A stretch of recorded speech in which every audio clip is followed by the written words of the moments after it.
Cool headed है, काम रहते हैं, कभी नबील को गुस्सा भी आ जाता है कि यार चीखते हैं कभी कभी होता है, इंसान हूँ ना मैं, कौन सा कोई होता है, लेकिन वो नॉर्मली मेरी टीम जो है, अब आप यकीन करेंगे कि मेरा स्पॉट बॉय भी वही है जो पहले दिन था, सीरियसली कैमरामैन भी वही है, पूरी टीम 80% जो है वो पहले दिन वाली है। इस बात पे तालियां होनी चाहिए।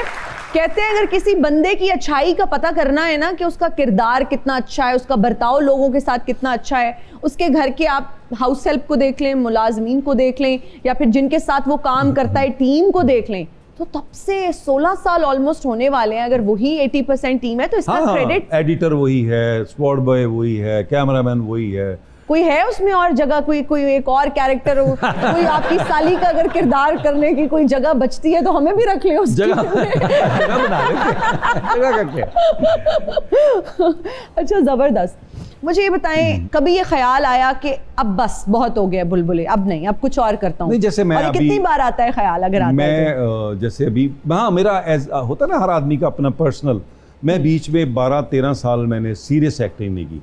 अब वो एक जो जनरेशन है उसके लिए तो नबील बुलबुले वाला है ना, एक जनरेशन के लिए धुएं वाला था, है ना? तो अब मैंने कोई तकरीबन 12 से 13 साल बाद अभी एक सीरियल ऑन एयर है शेर के नाम से। ओ यस, वो मैं देख रही हूँ और क्या जबरदस्त आपकी एक्टिंग है। मैं और अब्बा बैठ के यही डिस्कस कर रहे थे क्योंकि अब्बू और मैं टीवी साथ में देखते हैं।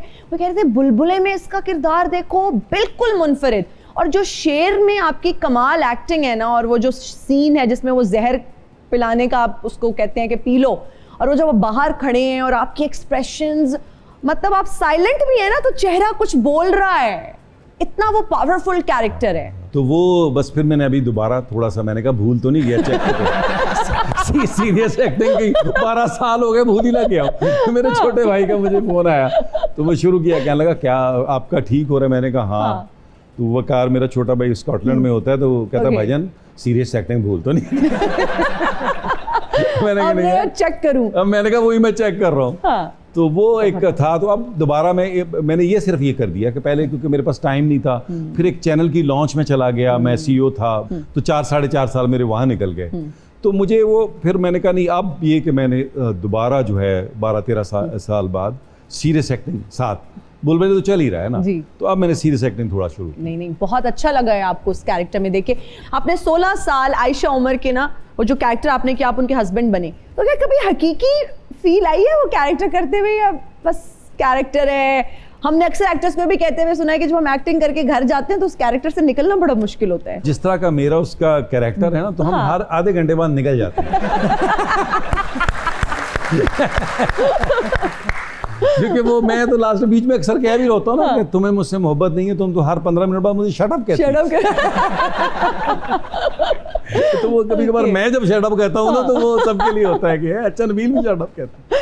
आजकल जब हम यंग लॉट का जिक्र करते हैं, किसका काम आपको पसंद है, फीमेल में भी और मेल में भी? यार मुझे बिलाल अब्बास, उसका मैंने काम देखा है। एक अभी लड़का यंग, एक सीरियल चल रहा है परवरिश, उसमें वेरी कोई मेरा ख्याल 17-18 साल का लड़का है। उसकी मैं कोई रिकॉर्डिंग देख रहा था, उसमें नुमान, एजाज और सवेरा हैं शायद, वो भी बड़ा अच्छा मुझे लगा। सज्जल बहुत अच्छी है, हमारे मतलब बाद अब उसको टाइम हो गया थोड़ा काम करते हुए। और भी बहुत सारी लड़कियां, शायद मैं नाम उस तरह ना ले सकूं, लेकिन बहुत सारे अच्छे लोग आ रहे हैं और बहुत अच्छा काम हो रहा है। बस मुझे लगता है सिर्फ चीज़ों को हमें और प्रोफेशनल करने की ज़रूरत है, कमिटमेंट की ज़रूरत है, होमवर्क की ज़रूरत है। हालांकि प्रोडक्शन भी, अब यार हम तो पहला चेक 1000 रुपए का लिया था। उस टाइम तो 1000 रुपए की भी बड़ी वैल्यू होती होगी ना? लेकिन फिर भी 1000 रुपए ही था। नहीं, आपके किस दौर की बात कर रहे हैं? 91-2 की बात कर रहा हूँ। अच्छा, ओके। तो अब उसमें, अब आप दुनिया में सबसे ज्यादा प्रोफेशन पेइंग पता कौन सा होता है? प्रोफेशन की बात कर रहा हूँ, नॉट बिजनेस जी। शो बिजनेस सबसे पेइंग प्रोफेशन होता है। तो हमारे यहाँ क्योंकि बहुत टाइम लगा, अब तो बहुत बेहतरी है, लेकिन इसमें क्रेडिट गोज टू मेरे सीनियर्स को जाता है। अच्छा, आपने जिस तरह से अब बताया कि पहला चेक आपको 1000 रुपए का मिला था, अब तो मुल्क की हालात भी कहीं ना कहीं आप इस तरह से बताते होंगे कि जब बुलबुले 1 साल का था ना, तो तब डॉलर 40 रुपए का था, सोना 30,000 का तोला था, पेट्रोल 50 रुपए का लीटर था। जब बुलबुले 10 साल तक का हो गया ना, तो हालात बेहतर थे। ये बाद में बेड़े गर्क हुए कि कभी इस तरह ये नौबत आई बताने की? यार अब मैं छोटे भाई को कह रहा था मुझे लगता है मेरे अब्बा की रूह मुझ में आ गई। कह रहा कैसे? मैंने कहा घर की लाइटें बंद कराओ। तो ओए बिल बड़ा और ये बंद करो, ये इधर कोई बैठा नहीं था, पंखा क्यों चल रहा था? तो वो क्योंकि बिजली के बिल कुछ अरसे से तो ऐसे आते हैं कि आपको हार्ट अटैक ले आते हैं। तो आप सोलर की तरफ कोई सोचे? मैं चला गया मेरा तो दिल कर रहा है मैं खुद लेके जब कराची में बादल हो तो मैं अपना सोलर उठा के हैदराबाद चला गया। मैंने तो पिछले दिनों लगाया था, कराची में मुसलसल बादल चल रहे थे, तो मैं लगाया था बादलों अल्लाह का वास्ता या तो बरस पड़ो या निकलो यहाँ से यार, मेरा सोलर तो चलने दो। एग्जैक्टली, बिल्कुल ठीक है।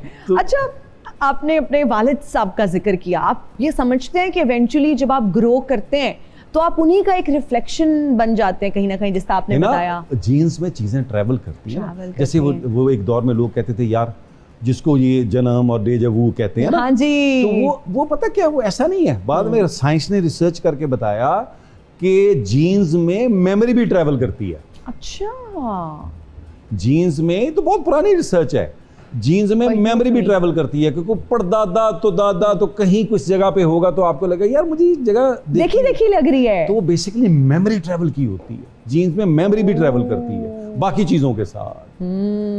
तो इस तरह तो बड़ा, अब वो खैर वो तो कमाल दौर था यार। मैं माँ से पूछा, माँ आपके घर वालों ने आपको बताया था आप पैदा कब हुई थी? हाँ। बेटा वो कह रहे थे खरबूजों का मौसम था, फलानी फूफी की तरफ फलाना बेटा हुआ था। अब उससे अब रॉकेट साइंस चांद की फलां तारीख थी, चांद की। हाँ, नहीं चांद चूद क्या, वो उनका बस यही था, आमों का मौसम था, बारिशें हो रही थी। और फिर एक और जगह ये कि मेरे मुझसे पता नहीं कुछ अर्सा पहले फलानी मेरी मामी के घर बेटा पैदा हुआ था।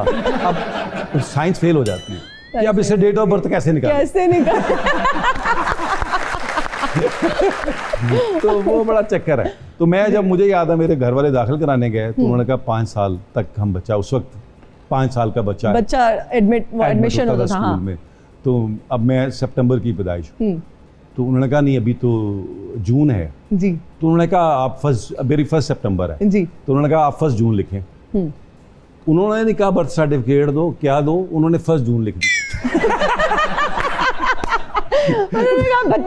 चक्कर ही नहीं है ना। हाँ, उन्होंने कहा जी 1 जून, हाँ जी 1 जून। अब देखिए उन्होंने कहा 5 साल हो गए, एडमिट करो बच्चा।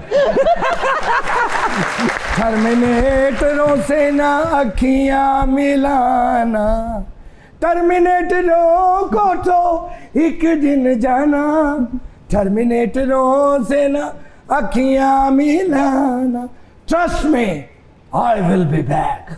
चले जाएं आप। एक कुड़ी बहुत सौड़ी पै जाती है, ये मेरी कंटिन्यूटी है। ये हर 5 मिनट बाद मैनू कहना पैंदा है कि trust me I will be back. नहीं, मजबूरी क्या है वापसी की?